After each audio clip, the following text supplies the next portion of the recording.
বিকাল হলেই আমার ভেতর একটা খাই খাই ভাব চলে আসে। আজ খুব মিষ্টি খেতে ইচ্ছা করছিল।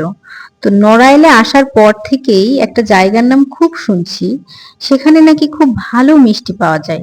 সে জায়গাটার নাম হলো গোবরা।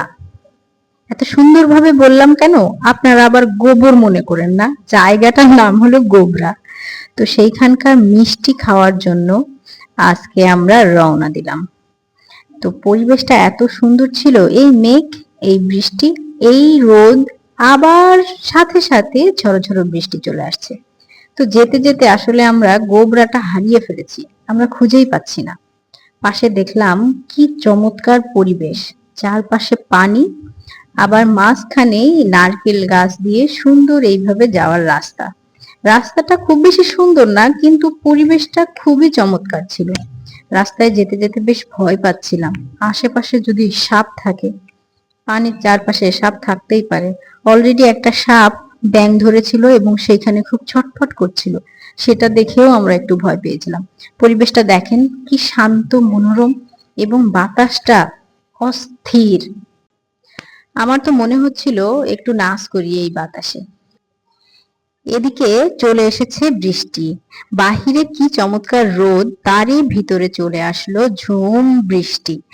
আর বৃষ্টিতে আমি ভিডিও করতে পারিনি, কারণ আমাদের কাছে কোনো ব্যাগ ছিল না, আর ক্যামেরা ভিজে যাবে, এটা তো বুঝতেই পারছেন।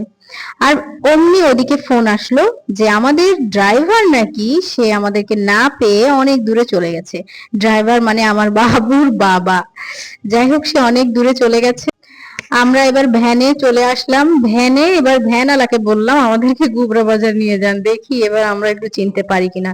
তো অবশেষে আমরা সেই গোবরা বাজারে পৌঁছে গেছি, এবং সেইখানে যেই দোকানের মিষ্টিটা সব থেকে ভালো সেই দোকানেও চলে এসেছি। এই যে সেই দোকান, এসে দেখি যে এই দোকানের খোঁজে আমরা এত কষ্ট করে বেড়াচ্ছি। তো দোকানে না যাই, আমরা এবার এদের মিষ্টির দিকে যাই। যে দেখি এখানে বেশি মিষ্টি নাই, শুধু এই ছানাটা আছে। প্রথম দেখি যে এত দূর থেকে আসলাম, একটু টেস্ট করে দেখি।